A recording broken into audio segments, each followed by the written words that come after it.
Now, for those in the room that don't know me, I'm Mariana von Lincoln. I'm one of the tax partners here at HLB. Yes, we do have 5 tax partners. Not as good looking as myself, but don't worry about that. I specialise in R&D, but also do other taxes. I couldn't even get a rise out of some people there, so it's going to be a tough morning, I can see. As you are aware, R&D is, when you do R&D, you're lodged with Oz industry, but ultimately how you get your money back here in Australia is through your tax return. So that's why tax is important, because it is in the Tax Act. Also presenting today is Damien Burke, over here. Okay, very shy.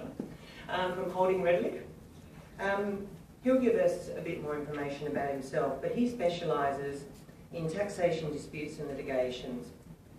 So he'll be presenting more on what he's been seeing in practice. You know, what are the reviews and audits happening? What's the outcome of it? I'll be presenting today, and then Damien will go after me. So why did you decide to attend today? That's rhetorical, don't answer. In the last few years, what we've seen is that the government has made a lot of noise. It's brought out taxpayer alerts, Oz Industries brought out guidance on what is R&D for software industries, for manufacturers, for agriculture, you name it, biotech. It's brought some guidance out. Read the guidance, semi-helpful, but not fully helpful. And I'll go through that. And I think Damien has a slide with all the taxpayer alerts so you can sort of see. I like to give it to my clients, the taxpayer alerts and guidance, because they're the ones that are developing the IT or whatever it is they're doing from an R&D perspective, so it's always good for them to understand what the guidance does say. Now, more's going to be covered in the presentation, but what I'm going to cover off on, sorry, I had some paper slides because I couldn't write everything down.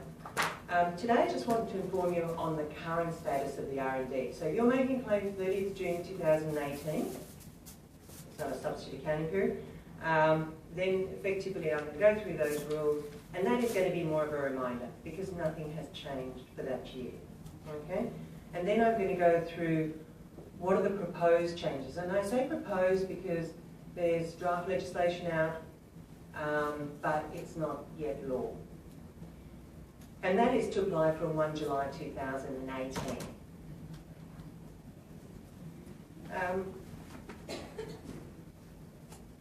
And I think when you walk out of this session today, what I hope you've learned quite a bit, but also one of the things is mainly documentation. Contemporaneous, can you say that for me, Damien? Thank you. Documentation. So document as you go. For some reason it's not coming out this morning. So as you document as you go. And for some taxpayers that's difficult to do. They may not have the resources to do that. But it is very important when you have a review. Should you have a review? So as I say, changes, yep, covered all that, great. So what is the current status of the R&D? So as you can see, there's 2 components of the R&D.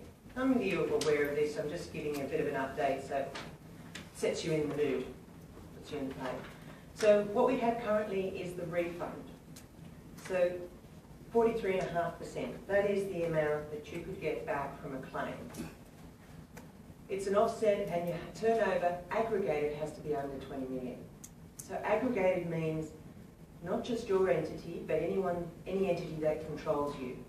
So these are the type of questions that are getting asked when you're doing an R&D claim with a specialist. There's criteria that has to be met. Before you even dive into have you got R&D? The other one that is used a lot is 38.5. It's a rebate. I say a rebate because there's no cash back. It gets carried forward as losses. And you can use it later. So 38.5. And your turnover aggregated has to be over 20 million.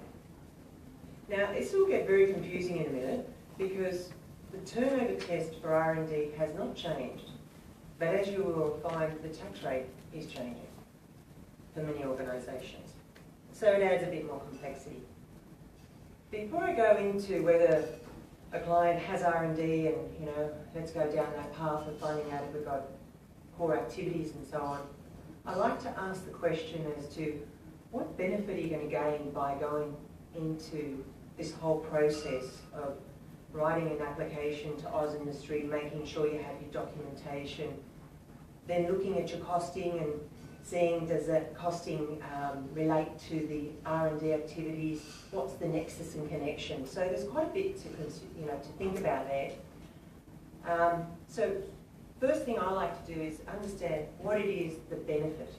So if somebody says to me they've got 50,000 spend on R&D, I don't even know if they've got R&D yet, but 50,000, you do the numbers. And you go through it and you say to them, okay, have you got a turnover? You know, is there any taxable profits at the end? They say no. Is your turnover under 20 million? Yes. With your connected entities, and I explain what that is to them. They go, yes, great. Then at 30th of June, 43.5. That's the refund amount from 50,000. So that's 43 cents in the dollar that you're getting back. Now that sounds very good. Now you've got to put it in perspective. So what does that actually mean? Well, you would have got 27.5% under 20 million turnover, 27.5%, assuming you're carrying on a business, you're in that tax bracket. So if you're not profit okay, you don't have a tax to pay, but you would have had a carry forward loss of 27.5. So the difference is 16 cents in the dollar. So that's the incentive amount, if you like. It might be 43.5, but the incentive amount is 16 cents of the 43. And it's good to understand that. And then as you know, you go up in, so remember it's still 20 million, so if you're in the 25 million, you might still be in the 27.5 tax bracket, but you know, it's 38.5 the rebate, and that's 11 cents, and so on. If you're 30 cents, it's 8.5 cents. I hope that's clear, because that's, I think, really important to understand what the benefit is first before you dive into it. So just a refresher, a lot of people forget this, but you know, to access, you've got to see if you're eligible first, which we've run through. If you've got any overseas spend, you have to put an overseas finding in. So 30th of June 2018, if you did overseas activities and you didn't put a finding in, forget it. You can't claim your overseas spend. But if you're doing it in 2019, overseas activity that's connected to the core and there's criteria, trust me, then you can put an application in. Better to put it earlier than later, as we found out. One of my clients here. Gives you time. So what happens if you put it a week before the end of the year? You haven't got time to make any adjustments to it. So if Oz Industry come along and ask for more information, they're willing to sort of make adjustments to the information, so long as you've got evidence and understand the project better. So you've got a full year to do that. Another thing you can also do if you're unsure whether you do have R&D and your shareholders are quite conscious and your founder is you can put an overseas, not an overseas, just a finding, advanced finding. So that means like a ruling to the Oz Industry to say, have I got R&D activity? There's a bit of work involved, but it's almost like putting an application together and having all the evidence to give to them, and they'll ask more questions. But then the result is that you'll know you've registered your activity, not registered it, but you'll know that your activity is R&D, and you can sleep comfortably at night. Then once whether you've done an overseas finding or advanced finding, what you need to do every year is make an application. So now, 30th of June 2018, you have 10 months to make an application. Doesn't matter whether you've done an advanced finding, you still have to make an application every year. And every year you're making it for the new activities that you're carrying out. So a project may continue, project outline stays the same, but the core activity or the supporting may change. I would say they have to change, otherwise what are you doing? And then you register, as I say, you lodge your tax return and you receive your refund. We like to do the tax returns, if we're doing both tax returns and on the Oz Industry application, we like to do them, start them at the same time. So once you put in your Oz Industry application, some I've seen turn around in 3 or 4 days, the registration, and some I've seen 2 weeks, or a bit longer. Now remember, it's only a registration number. It is not an approval that you have R&D. Very, very nice of Oz Industry. That registration number goes into the tax return. So once we have that figure, the costing is finalised, because for the application you don't need to have the final costing, as in what your expenses are in relation to the R&D. What your claim is going to be for the R&D. So always look at these kind of criteria. I don't get that kind of kiss when I get seen. Hello? Someone just came in and gave someone a kiss, and I thought, so R&D application criteria. So understand you're carrying on R&D. We'll talk about that in a minute. You have to own the IP. So there are some software developers that carry out activities for clients. They don't own the IP. It's not going to pass the muster. You need to bear the financial burden. If you say, I'm just going to use IT, because a lot of people in the room I know is IT software, meaning you have to support or risk or fund the activity. It's no good if somebody reimburses you for it. And there's some clawbacks if you do develop something and sell it. This spend has to be greater than 20,000. Sometimes you can claim it under, but I would say that it may not be worth it if it's under 20 anyway. By the time you pay your advisors and the time you spend yourselves doing it. And making sure you have core activity.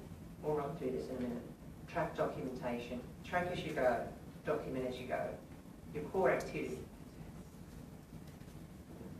So this is something our clients love us not. When we talk about what is core activity.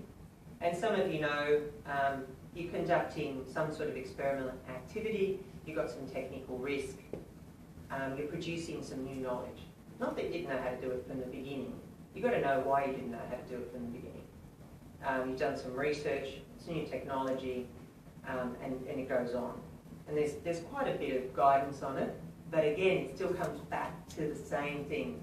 Have you got new knowledge? Did you have to do a systematic progression of work, being hypothesis, experiment, observation, to get to the answer? And that it can be very difficult when I talk to my IT software developers. They say, Marona, that doesn't really work in reality. That's not how we do software development.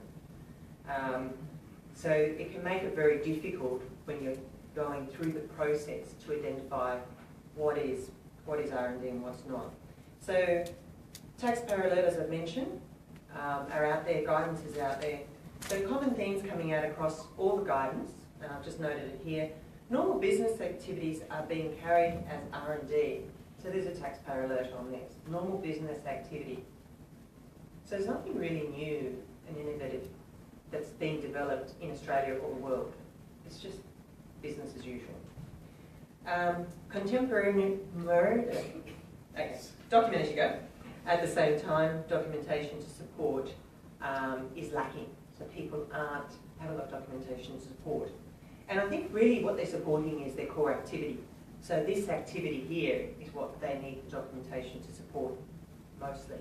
And we'll talk about documentation as we go through. Ineligible expenditure. So some expenditure in relation to certain activities are specifically excluded, or by their nature they're excluded, and they're being claimed. So software developers, companies tend to think in terms of whole projects rather than identifying specific activities as a component of the project. So whole of project is what Oz Industry and ATO are concerned about. And what does that look like and what does that mean? Where it really comes down to identifying what is this new technology that you are developing and how everything relates to that. And could support it. So, you know, there could be activities that support the core directly. And it goes on to construction and farming and so on, but I won't cover that here now. So this is just, again, really experimental activities, what they're expecting to see, what this progression of work is. This is what they want documented, if you like. And when I say them, ATO, but basically Oz Industry. Oz Industry has the right to say, no, you don't have R&D, not the tax office. The tax office has to have, looks at the nexus between the expenditure and the R&D. Now, they're not sure that you have R&D. They'll go to Oz Industry and say, you know, can you check this? Can you audit or review these guys? Because I don't understand. So they do talk. So I'm going to go through the proposed changes. That was just a refresher just to keep everyone where we're at. So why the changes? I'll kind of run through a little bit of that, but I think it's failing what it's achieved to do, the R&D tax incentive. You might have had about 8,000 applicants and now there's 15,000. There's a lot of dodgy tax agents out there providing a service, and what I mean by that is, you know, they might be writing the plans for you, but they don't really know what the R&D is. So I think that's important to keep that in mind. Just don't go with anyone. Make sure, you know, they understand the rules, and that's you're informed. After the session, you'll be informed. You'll get the slides. You can sort of ask some questions there. And what I have seen is that, unfortunately, even if you have gone with someone that's not reputable and you get audited, it's on you. You are the taxpayer that signs off. And although, you know, you can probably go back to the agent and claim some indemnity, if you can't find them, it's very hard to claim against them. So the cost of the incentive has exceeded the initial estimates. So from 1.8 billion to, in 2017, 3 billion. Quite a big spend, yeah?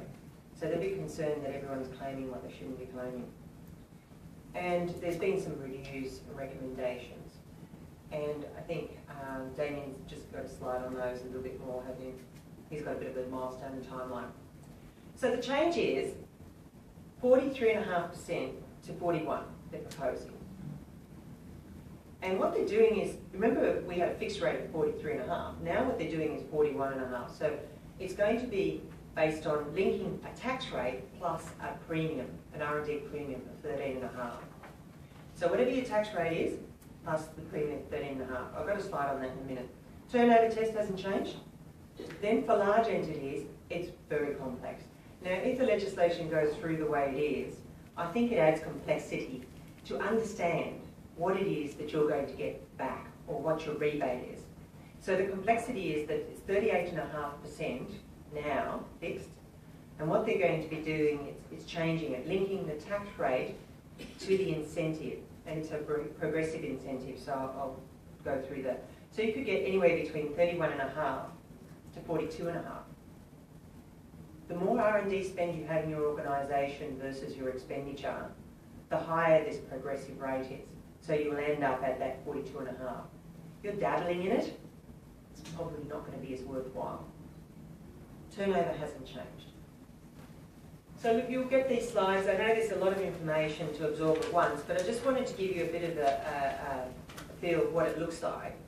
So whatever your tax rate is, it's always important. I'll just use this little zip. Yeah.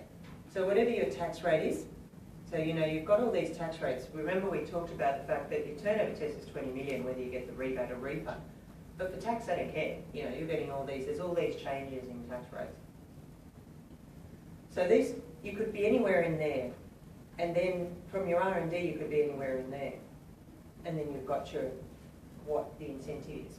So if you're in that low scale, it's 4%, the incentive. So your tax rate plus the 4%. Okay, so it's 27.5 plus 4%, which gives you the 31.5. So that is what you're actually, the benefit of it. I always like to look at the benefit of things. So what the proposed change is saying, if your turnover is under 20 million, as I say, it's linking your corporate tax rate to your premium.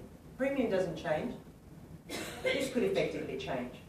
So as you know, well, I was just reading the AFR for kicks this morning. Nothing else to do, I guess. No, that's my husband tells me I have to read it.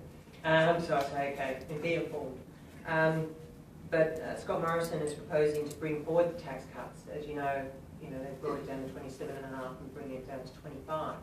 Now that was proposed to come in 2027. Now he's proposing to bring it forward 5 years, so to 2022. So what does that mean? I guess that means that your rate's going to be 25% for a refund and 13.5, assuming nothing changes in the next few years, and everything is moving quickly. So your rate is going to be 38.5 instead of 41, in 2022 when the tax rate goes down. So that's why they've linked it. It's also a cap. So if your refund is, I don't know who in the room gets a refund of more than 4 million, but it's going to be capped at 4 million. The rest gets carried forward. You don't lose it, but you don't get the cash. Excluding clinical trials. So if you're doing clinical trials, and there's a definition of what that means, but usually it's that pharmaceutical biotech industry. If your turnover is greater than 20 million, same thing, there's an increase.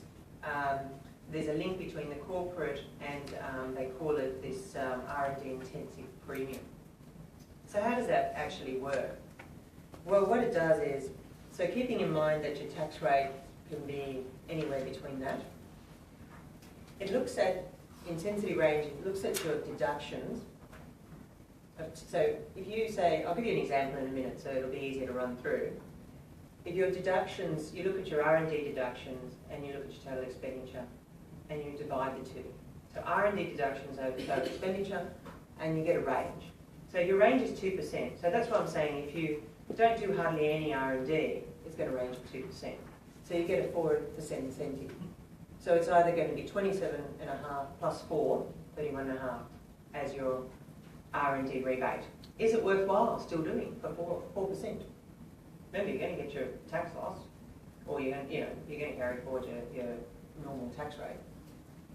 And this is important to understand because when Damien goes through it, you'll see that documentation is key. That's quite a lot of effort, a lot of work.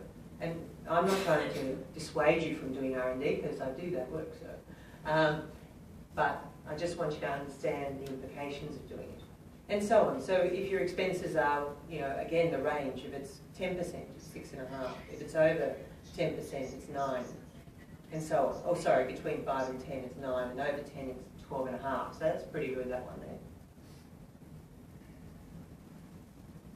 So just run through this example quickly, because I needed to get my head around it, and it took me a little time. I'm a bit slow and so. But if a company has total expenditure of 30 million, and their R&D spend is 12 million, you divide the two, pretty simple maths, 40%. So that means if I look down here, my intensity rate is 40%, so greater than 10%, great. So that means I get 12.5 plus my tax rate, perfect. It's not so simple because it's a progressive rate, so it's a bit like your income tax progression rate. So it goes and says, all right, I've got a spend of 12 million. I normally would think, okay, 12.5 plus the 27, okay, 40% of 12 million. That's my rebate. No, unfortunately it doesn't work that way. This is how ingenious they are. I'm going to do progressive. So I'm going to go 30 million, my expenditure, not in my R&D, over times 2%, which gives me my 600,000. I'm going to times that by my rate for that level, gives me that. And then I'm going to go 5% of 30 million, which is 1.5 million, less, yeah, I know, you're all shaking your head, right? 600,000. Who's going to sit there doing this? Well, we are. Better things to do in life, right? It's easier 38.5. But this is what they're proposing. And I've just done another example you can go through in your own leisure. Call me if you think you're confused, because it confused me. This is more on the where you've got your 30 cents in the dollar. So just another. So it just shows you there that, the more R&D spend you have on your over 20 million, great. So I'm not going to confuse you more on that, but I just wanted, you've got that example, you can run through it and call me anytime. My details are somewhere. Expenditure caps changed. I don't have this issue because I don't have clients in that, unfortunately, 100 million spend, so sorry. But from 1 July, if you're spending 100 million on R&D, then you've got an increase to 150 million. Anything over that just gets the normal tax rate. And there's some changes to the clawback provision. Some people get grants. So the grants and the R&D spend, there might be a little difference there that you can claim. Well, they're trying to get rid of all that. And the feedstock rules, they're just complex. But they're changing those rules to effectively fall in line to say that you don't get an incentive. Another thing they brought out is improving administration transparency of the incentive tax. That's a common theme, isn't it, for multinationals? But now they're attacking everyone. Enforcing additional resources, so they're going to get additional resources. But they can't check everyone. because they don't really have enough resources, but we don't want to be the unfortunate. Transparency. 2 years following from the end of our financial year, the Commissioner must publish the names of the claimants of R&D. So now they're going to publish everything. The name of the company, ABN, and the R&D. I don't know the details yet, but that's what they're going to propose. And administration, they're imposing like a 3-month limit. So if you're getting a review and you need to put your R&D claim in, but you want the results of your review, you'll have that 3-month limit instead of a case by case.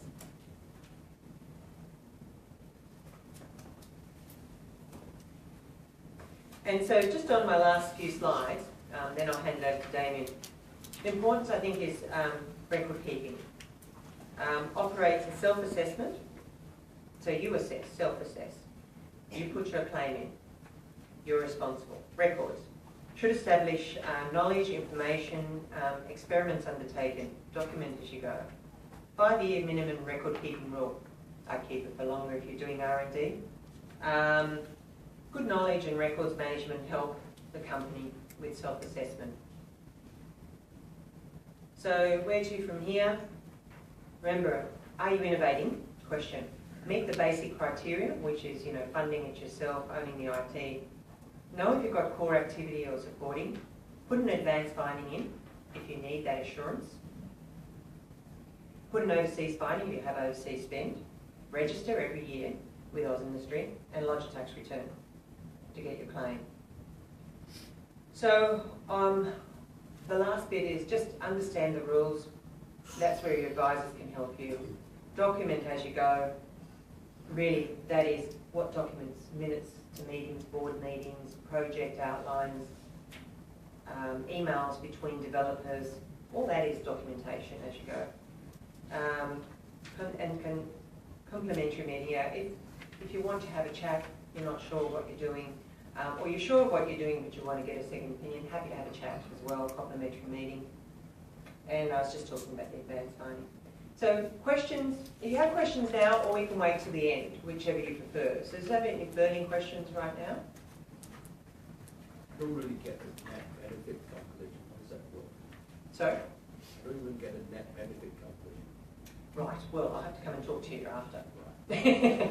So net benefit calculation as in what the tax rate is and what the incentive rate is? Well, if you spend 100,000 and you get 40% back, it's not the benefit 40. Yeah, benefit is 40, but remember it depends if it's a refund. So if you have no taxable income, you get 40 back, right? I get that one. Yeah. The next one is what happens.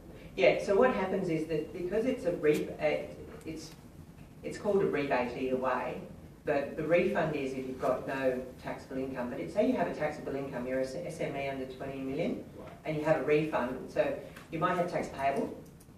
So it works out your tax payable, and then the R&D notional calculation, so the 40%, offsets against your tax payable first. And then you get the difference as a refund. Mariana, can you just explain what a feedstock adjustment is in a sort of generic term? Yeah, generically, look, feedstock is about when, say your production line is the easiest one to explain. So you normally do your ordinary production line, but say you are developing some new product, and within that you might stop your production line and actually do your R&D testing in certain sets of time. But if you don't stop it, that's clearer, because you might do that R&D and you might throw away the goods that you develop.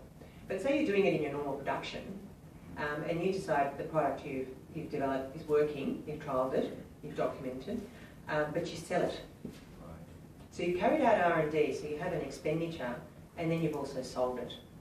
So it's trying to claw back effectively the income you've received. You've got that in your income return as well, but it even claws it back against your notional.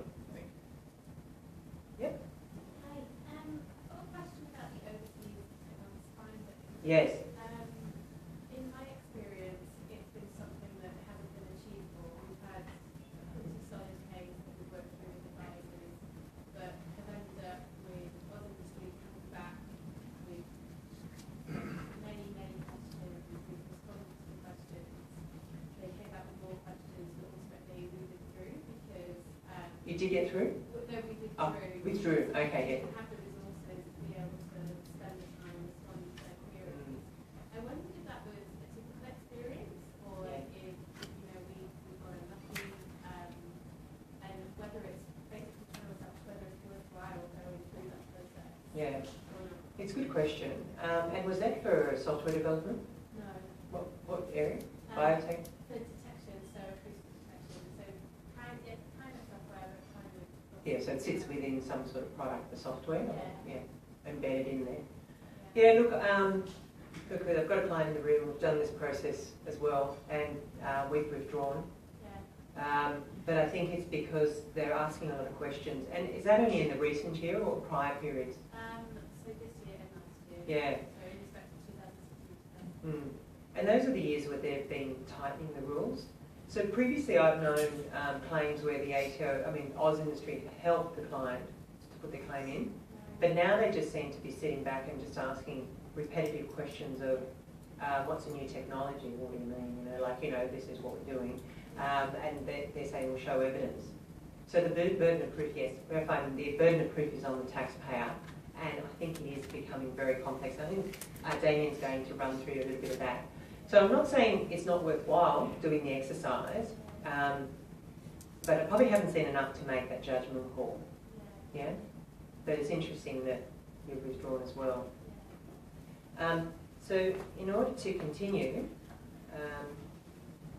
Damien's going to come up and present, and he'll give a little bit about himself as well.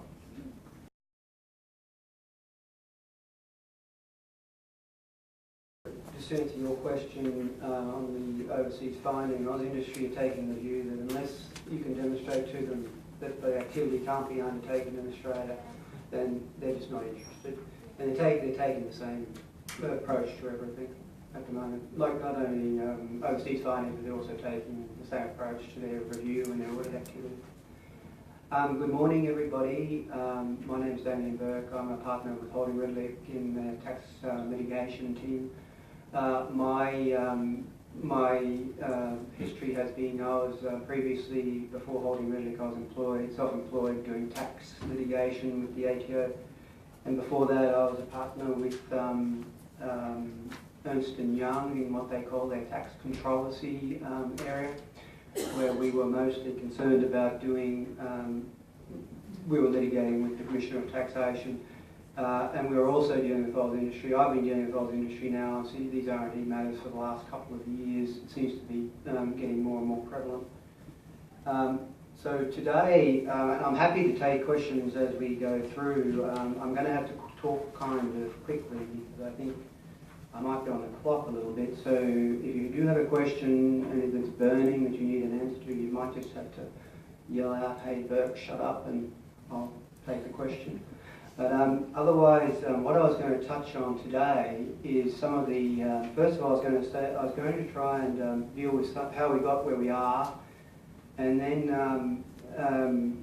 bang on about how, as I have been for the last few years with tax disputes about documentation, which Mariana touched on, and then deal with some of the more pressing issues that are out there now, which are what's attracting the attention of Oz Industry particularly, and the ATO. As you know, the Oz Industry are responsible for registering activities, which are to be subject to the grant, and then they issue a certificate to the ATO, and ATO determine whether the deductions or the expenses which have been incurred fall within those eligibility criteria.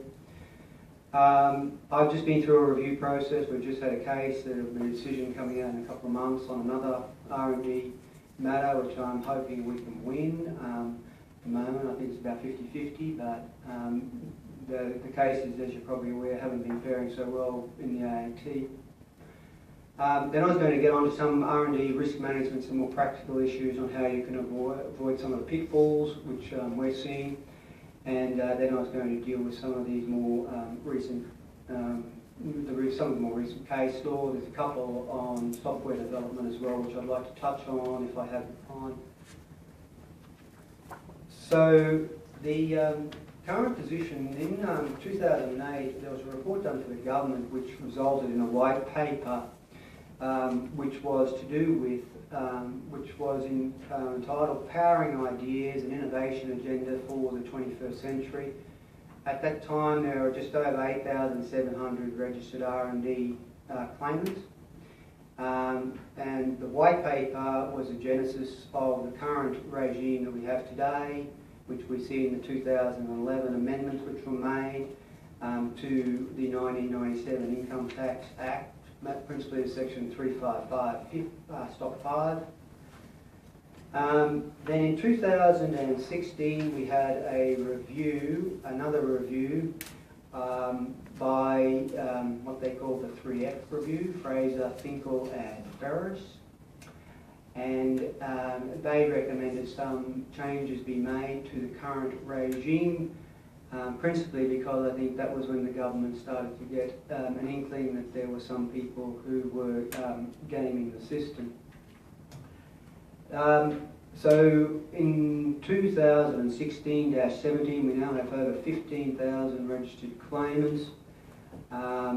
Some of the comments which have been made by the government are probably what's giving rise to some of the concerns by Oz Industry, particularly our current Prime Minister when he was Treasurer. He made some comments earlier this year, particularly one in April, that he won't be writing any more blank cheques for everybody that has a good idea. And he's also then expressed the view elsewhere that he feels that the R&D tax program has been possibly taken for a bit of a ride. So the Finkel-Ferris-Fraser review then has brought about the amendments which Mariana has gone through. They're in a bill which is cryptically called, and has nothing to do with R&D in the title of the bill. It says, making sure multinationals pay their fair share of tax in Australia and other measures. So, I don't know about you, but I'm hoping the next white paper they produce might be on the, how they can deal with the naming convention for legislative instruments, which is a little less embarrassing for us. Now, one of these, just to run through quickly what they have. This bill is actually was introduced into the House on the 20th of September this year, so it's currently before the House. So Schedule 1 of the bill deals with better targeting the research and development tax incentive. It increases the expenditure threshold, which Mariana mentioned, from 100 million to 150 million. And it links the R&D tax offset to claimant's corporate tax rate. Schedule 2 is one of the integrity measures being introduced, and it's the extension of the general anti-avoidance rules to the R&D tax offsets. It links them directly, and it also introduces a range of other measures. Schedule 3, that's another of the recommendations coming out of the 2016 report, which Mariana touched on also, which is the amendments to the privacy provisions in the income tax legislation so that they can release details publicly of R&D expenditure claims and make them more transparent.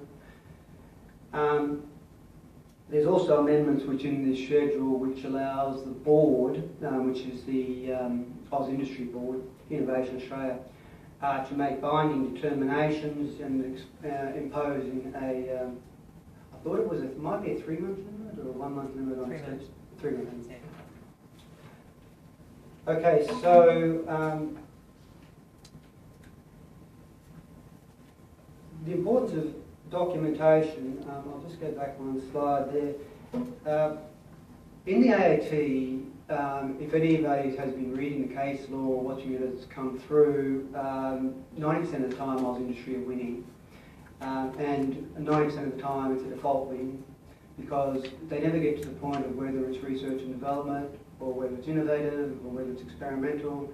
The simple fact is that we're the claimants, we have the onus of proof, as in tax cases. I'll give you an example of a tax case recently that I did shortly, but as in tax cases, we have the onus of proof. And that onus is like 50.0001%. So you don't need too much. It's not Oz Industry and the tax office will say you have to prove beyond reasonable doubt, like in a criminal proceeding. It's not the case. So all you do need, and I don't want to make this bigger than Ben-Hur or bigger than what it is, but you just do need to have contemporaneous documents, as we will see. This is a very simple argument to run. They sit back, and as anybody who's been involved with the ATO, they won't put on any evidence, so they'll leave it up to you. Now, in a case I had a couple of years ago, the legal principle was probably better known for this case, but the facts of it were also hotly disputed by the Commissioner. I just want to give you the example so that you can understand what I'm going to say shortly. But this case was to do with a loss trust. The losses arose in 1989. The litigation occurred in 2005. And we had acquired the loss trust and we acquired the losses. And over the years, we'd used the losses. So the Commissioner came along and said, well, we don't believe that those losses were ever incurred. And you prove it. So fortunately, back in 1989, we had the audited accounts from the company. We also had the share register showing that we had bought a number of shares in a bank called Rothwell's, which was a Western Australia incarnation from a guy called Laurie Connell, some in the room might remember. And that bank had, that float had spectacularly tanked. So we lost our 2.5 million of capital losses that we had in this trust. So my clients took over the trust in around about 91, and they got all these documents. This was before the lost trust trading rules came in, by the way. So when we came to trial, we had to put on evidence, which we did. Fortunately, the person who we acquired the trust from, Mr. Danoon, and this is all in the report, he was available and he swore an affidavit saying, yes, I bought these shares, and after I bought the shares, the bank went into liquidation virtually in the next 6 months. He also had an internal accountant, so we got an affidavit from him. He gave me his number and I got an affidavit. And he also had the external accountant, I think it was PKF, who had audited the accounts. And the audited accounts showed, yeah, we bought the shares written down as zero. So I sent all these affidavits across to the Commissioner, and the Commissioner said, don't believe a word of it. Can you please make sure these people are available for cross-examination? So I wrote to, 2 weeks out from the trial, fortunately, Mr. Danoon was at a cafe in Darlinghurst, and he ran into the guy who had sold him these damn shares. And so he rang me and said, you won't believe this, but I've just bumped into the guy. This was literally 2 weeks before the trial was due to start. I flew down to Sydney, got an affidavit from him as well, sent that to the Commissioner, and the Commissioner said, make sure he's available for cross-examination as well. So I said, well, what evidence have you got? And they said, well, we don't have anything. So when we got to trial, they cross-examined all these gentlemen, and the judge said after the cross-examination, he said, surely you don't expect me to disbelieve them? And the Commissioner said, yes, we do. So anyway, we won. So I'm just saying, no matter what you have, there is always evidence out there, and you can get it. So dealing with some of these provisions in detail, the legislation, the terms of the legislation are here. I'm going to deal with the specific provisions further on, but I just want to make a couple of comments on some of these requirements about experimental activities. So the legislation is clear as to what's required. The development of existing knowledge can constitute new knowledge, so it doesn't have to be something that you just invent one or dream up one day. And it can be in the form of new or improved processes, and an improved process is by definition the development of an existing process.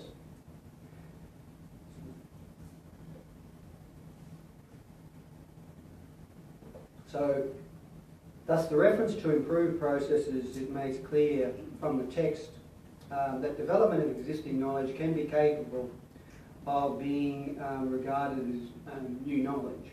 Now the Commission, Oz Industry take a different view of this. That's why I'm pointing, just getting this out there. As for the purpose, so there's a quote there from one of the cases, which was DVTL, and it's good to bear in mind this, and this is the whole point that I'm making, that there's no requirement, specific requirement in any of the legislation that you have an R&D plan or that you have documents, but the general consensus within the AAT and within Oz Industry is that purpose, when you say we're doing it for the purpose of generating new knowledge, that's the experiments, they won't determine it by reference to retrospective reconstruction, inference or attribution after the activity has been carried out. So a lot of the time with a review, people have, and I'm guilty of it myself, a lot of times with a lot of the companies that I see, the documentation and the ex post facto corroboration of your position is done at the time of the review, which is too late.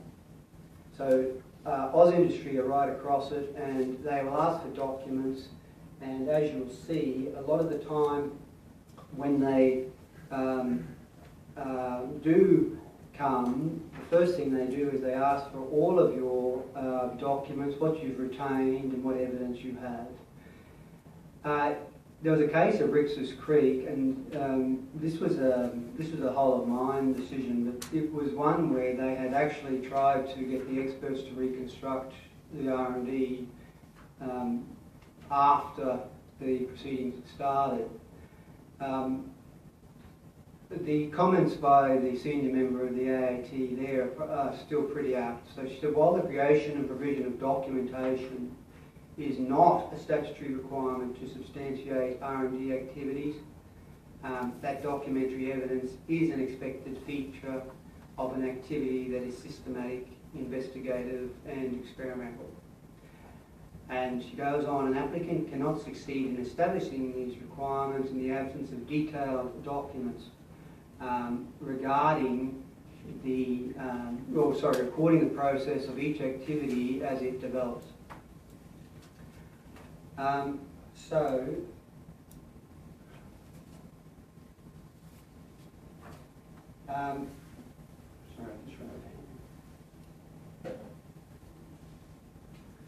The fact is that if you have the documents and even if you don't have them today, if you can get the documents at some stage, or you can start recording what you need, and I'll come to that shortly, if you can start making records anytime you have the opportunity or you have the knowledge, and you can ask people in your organisation to make those records as well, then you'll be far better placed than if you try to make the records once you are under review or under audit by the ATO. Now, the principal issue that has arisen with respect to documentation and claimants' reliance upon ordinary business documentation to establish and prove in a scientific way that experimental activities have proceeded from hypothesis to experiment, observation and evaluation, and leads to logical conclusions. They're the elements, and that's what we need to demonstrate by the use of contemporaneous documents.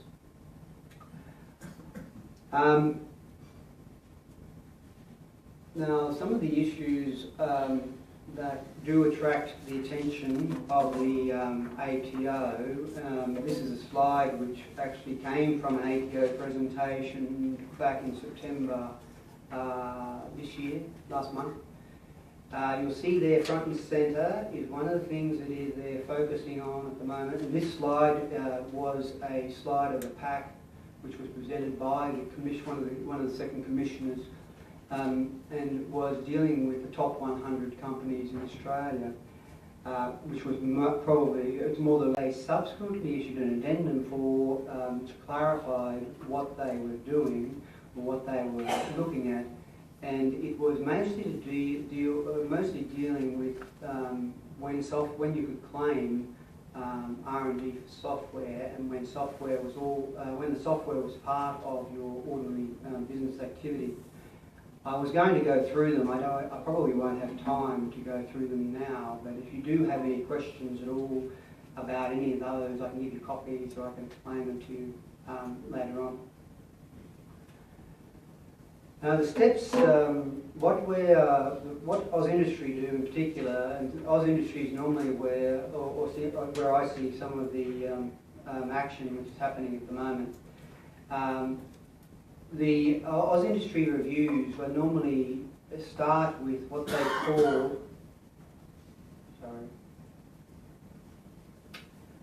call a desk compliance review. They'll send you a letter, and normally have thousands of questions in it and sub-questions. They'll ask for all your documents, and that will be heralding a more intensive compliance review. Once they've finished that review, they issue a certificate. The certificate's given to the ATO, and then the ATO determines the expenditure side of things. One of the recommendations from the 3F report, which I mentioned previously, which is the genesis of the latest round of amendments, is that those two functions actually be brought together into one body. It seems to be that there's a lot of confusion out there about how those functions are actually working in practice. There is also, I think that once you do get this review, it gives a lot of, and in my experience, what we did when we got the review is we then started to recast and have a look at the definition of our experiment and our hypothesis. Now, with the ATO, they're normally pretty hard on you if you want to change halfway through. But with Oz Industry, they didn't seem to be too concerned. So it does give, the positive out of it is it does give you a chance if you look at it closely and you do have a review there and you find it might not be within the statutory requirements, there is an opportunity there, and you might be given the opportunity to actually recast the claim. So these are the steps under the review process. I won't go through them. The only thing I want to say is in relation to another section, which is 30 capital E. Once you have a review underway, if you get an adverse decision on the review, then you need to ask for it to be internally reviewed. Unless you ask for the internal review, you have no appeal rights. Now, once you've asked for that internal review, you'll probably then get the same result because the internal review is done by Oz Industry as well. So you'll probably get the same result. You go to the AAT, and then you need to put on all the evidence. Now, if there is, I don't know if there's any lawyers in the room, but if there is an error in what Oz Industry's done, then you have a right to a judicial review of that decision. Now, what we're doing, or what we're trying to do, is set up a case so we don't have to go to the AAT, but you can go straight to the federal court. And you have a right to go to the federal court for judicial review. If there's an error of law in what they've done, then you don't want to be in the AAT, because in the AAT it gives them the right to fix it up, and they can fix up the decision of Oz Industry. So it's a good time to get advice on when you get that review decision letter, to decide whether you want to go to the AAT or you have to go to the AAT, or whether you do have a judicial review right to go to the federal court and just get the decision quashed entirely.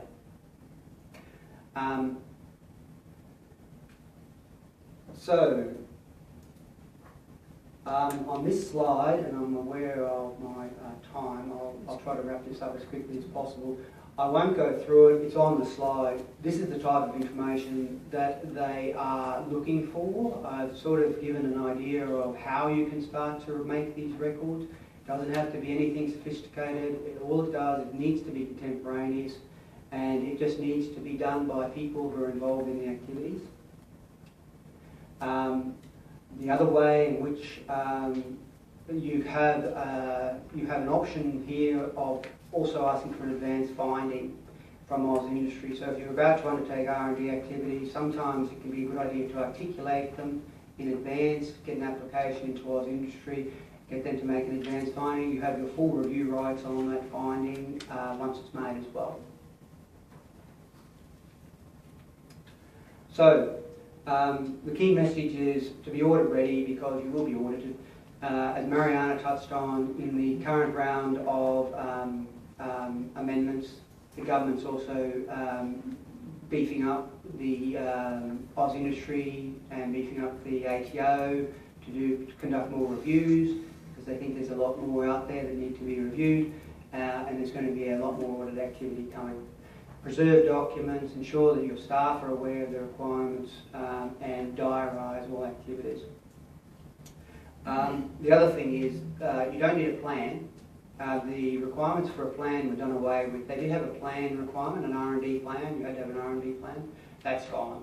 But it might be a good idea to just put something together in the form of a plan, keep all the documents together. What we've been doing for some of our clients is creating R&D defence files, where we just keep the documents in a separate file. In the case that I've just run, we were fortunate because it was a whole of mine claim to do with the new mining technology, and I'll come to it shortly. But the latest decision, which was handed down last month, is one called Morton Resources, where, funnily enough, they had, when you read the case, the decision's about 105 pages long, but when you read the case, it's hard to think that what they were doing wasn't R&D.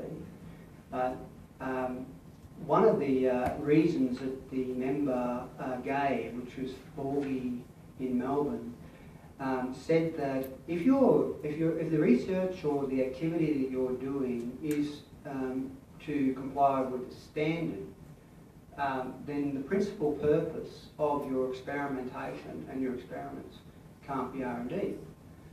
But that, to me, that just seems a nonsense, because obviously you're going to be complying with the standard, which will be what you have to do by law. But if you are complying with the standard by doing experiments which are creating new knowledge, then the two don't seem to be mutually exclusive. But anyway, the case is called Morton Resources if you want to have a look at it.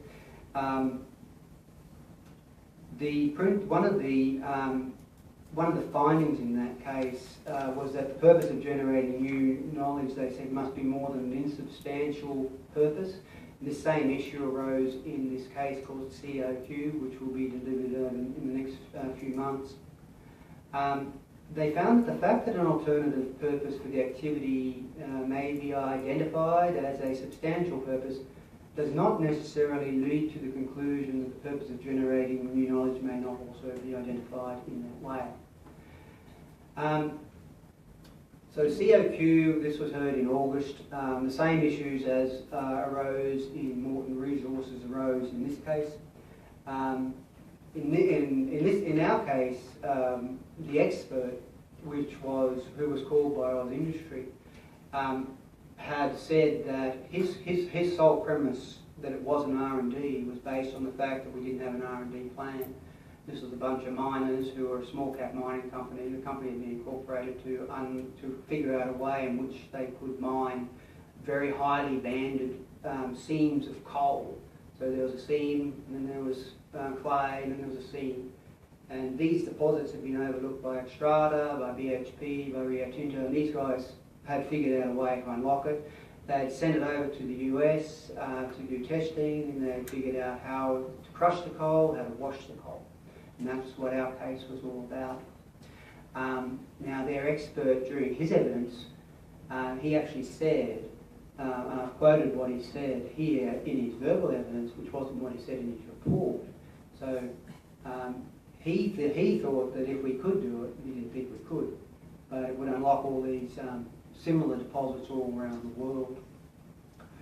Anecdotally, and there's a couple of cases I've mentioned which have involved software development, but I won't go into those, they're in the notes.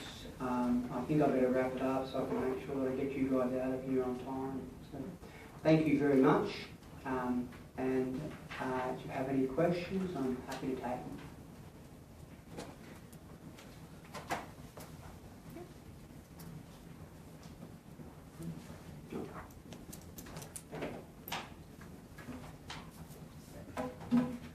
does anyone, you're all doing R&D or thinking about doing R&D, is there any questions you want to ask that might, you know, help you resolve, or if you're sort of uncertain as whether, or you're going through a dispute at the moment, or just thinking about doing it, anything that you'd like to bring up?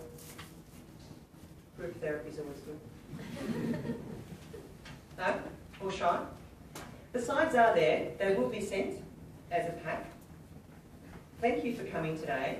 Don't all rush out the door. There's certainly coffee and breakfast if you've missed out on having a breakfast, and you know we're going to stay back here a little bit longer so you can have a chat to us individually if you have any burning questions. I appreciate you coming today, and just like to thank Damien for attending today and providing his insights from the tax disputes and litigation side. So